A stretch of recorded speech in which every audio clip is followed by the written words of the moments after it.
Okay, so what we're going to do here is have a fireside chat as fast as possible this morning by me sharing my screen. And I'm going to put you on the spot, Haria. Can you please scan this QR code I'm going to show you from here in Canada? And an introduction round, okay? So I'm Jeremiah. I'm from here in Canada, northern tip of Vancouver Island, British Columbia right now. And we have a international crew here. So Roger Baxter is in the United States. Haria's in Pakistan. Shane and Ethan are in the Philippines right now. And so Haria, please scan this QR code. Thank you. Let me know when you've done that. So she's scanning this QR code from Pakistan. Yeah, I'm there. Good. So can you click on alerts and change over my screen to being loaded, please? Okay. Now please clear out the alert. Alert's clear. Send the alert again. Okay, clear out the alert. Thank you. So I'm going to go through a couple of slides here really quick. The first one is Tumbler Ridge. Because I'm here in Canada, what happened was there's an active shooter incident in Tumbler Ridge, British Columbia. And this is what the outside of the building looked like when the first responders got there. Okay? There's no indication of what's going on in the building. And in fact, none of the classrooms have anything for, an override emergency notification solution. So the Prime Minister for my country has announced that they are going to build a new building. Okay? Tumbler Ridge, new high school, which is appropriate after you have this kind of tragedy. Okay? So the Government of Canada and the Province of BC are supporting Tumbler Ridge with plans to build a new secondary school in a new location. That's the right thing to do. Okay?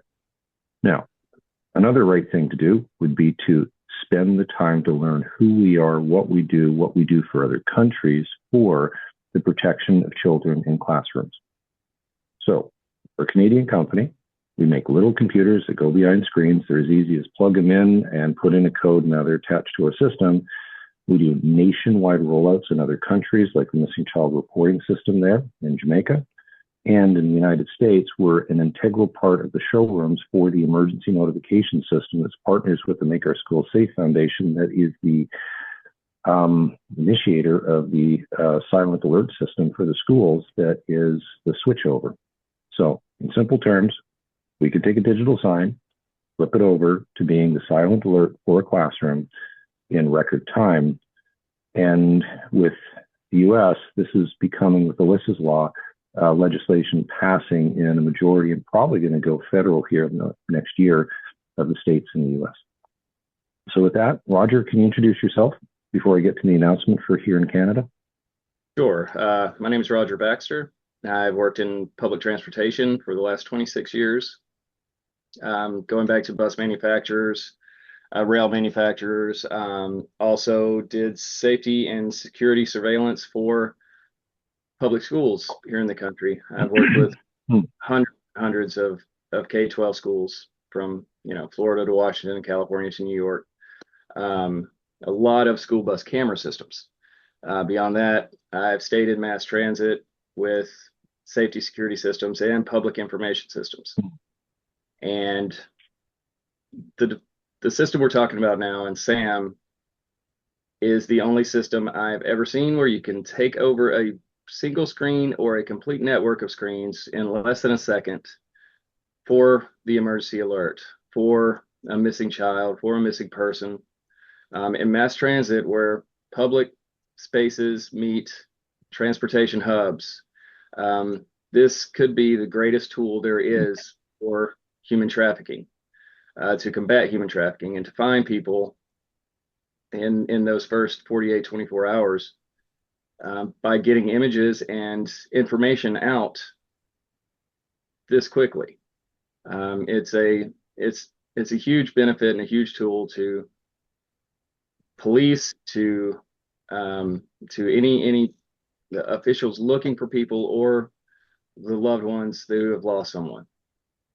So for your family members, for your children, for the parents of missing children, I think this is the greatest tool available for the digital age.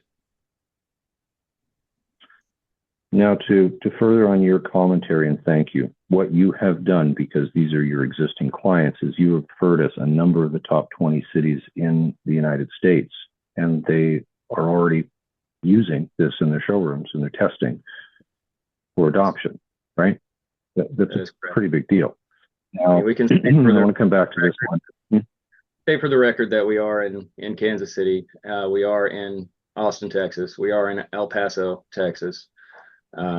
We have our system in Dallas currently. It's about to be in probably 20 more. And next week, after our 4th of July holiday, RFPs are going to be released, and one specifically for us to have this system across several bus stops and streetcar locations. So thank you for the testimonial about the core system, because I can tell you here in Canada, we're very much a prove it to me first kind of culture, right?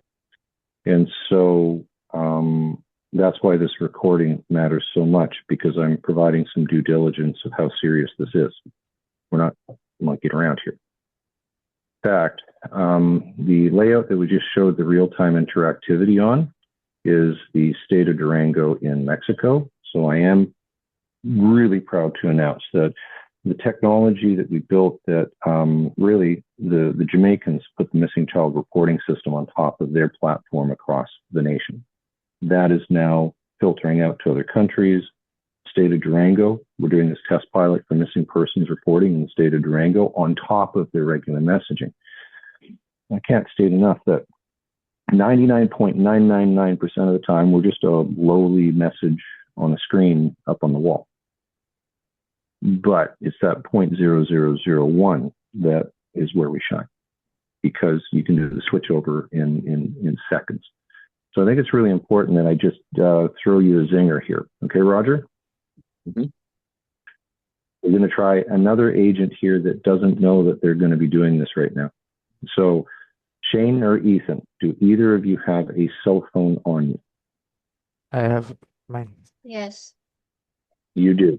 Okay. So can you both now scan this QR code? And I'm going to scan this QR code in Canada. Okay.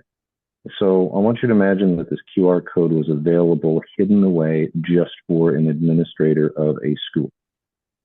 Can we imagine that? This is the interface they're going to see when it pops up, that basically allows that they could do an emergency override of the digital signage within the school. Shane and Ethan, do you now have this interface in front of you? Yes. Yep. Okay. This is the first time you're getting trained on this, correct? Yes. I want you to click on alert message. It's going to expand out, and I want you to click on the orange picture. Can you do that now, please? Okay, good. Click on no alert. Clear it out. Okay, good. I'm going to do an alert from here in Canada. I'm going to do the missing child report alert.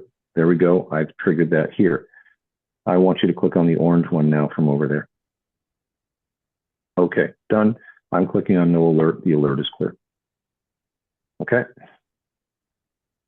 So if you have a system that is this fast and is already the recommended digital sign solution in other nations nationwide, if you were in my position, what would you do here in Canada after this active shooter incident in Tumbler Ridge?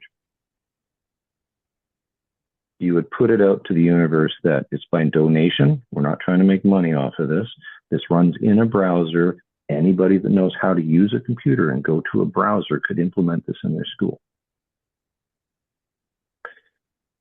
Sounds terrible, but I feel like it's pushing what weighs down heavily on me out to the teachers and the school districts, okay?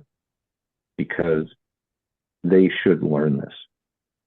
Sure. If I can train somebody here in less than 60 seconds on how to do this, there is no roadblock that I can now see that stops them from implementing this into the classrooms.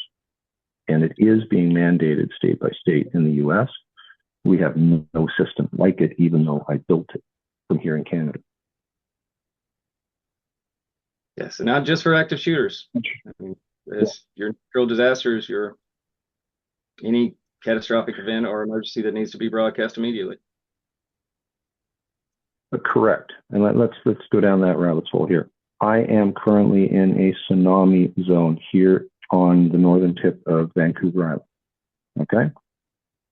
There is no reason why this is not adopted in all the buildings here.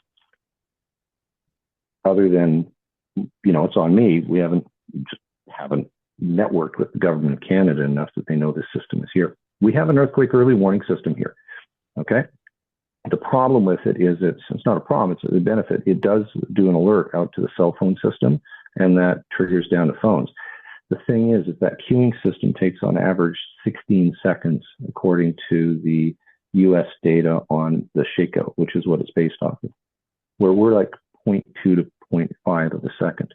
That's a big difference in time, right?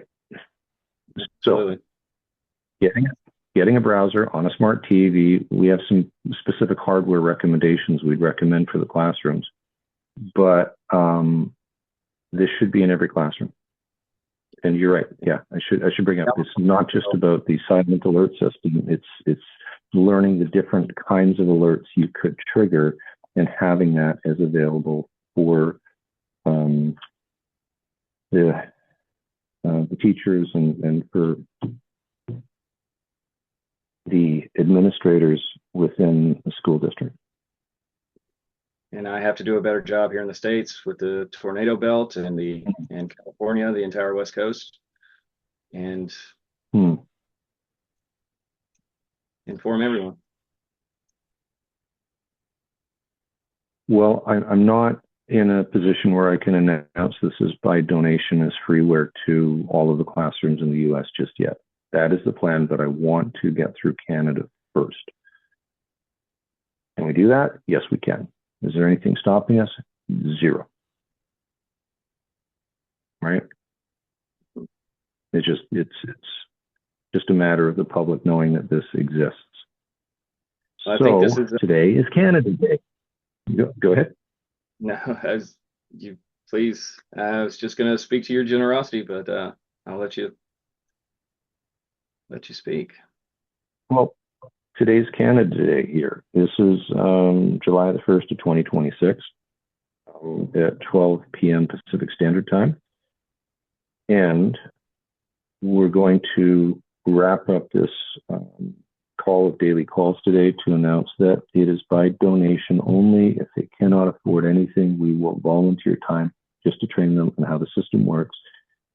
And again, it's not like this is a startup thing. We've done over 18,000 emergency alerts across the top emergency alert system in the United States in the last 24 months. Every classroom should have this technology. There's no reason why not. Just they don't know we exist. Okay. Anything that you could add here, Roger, for end off?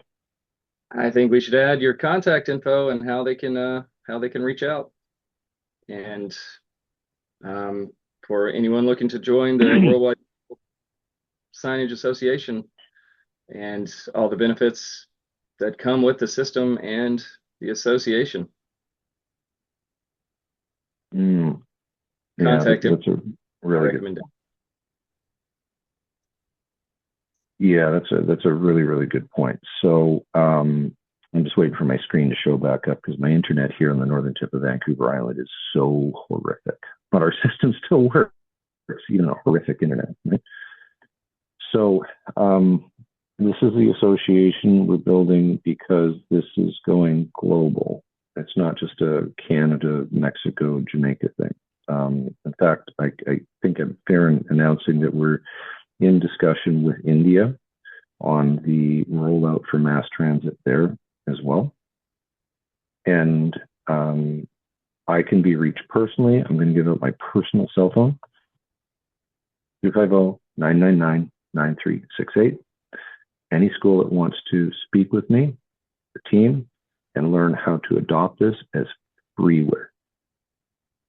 It'd be nice for some donations to be able to cover the cost of overhead for all of the schools, but I don't want any classroom left behind because it's a budgetary constraint for a couple $100, right? Bravo. Okay. So, Shane, Ethan, Maria, Sure. you're good with working through crafting the outbound press release? Okay. Yep. And getting that turned around today. Thank you, everybody, for your time. And it's the right day and time to do it. Canada Day. Happy Canada Day. Thank you, everybody. Happy Canada Day.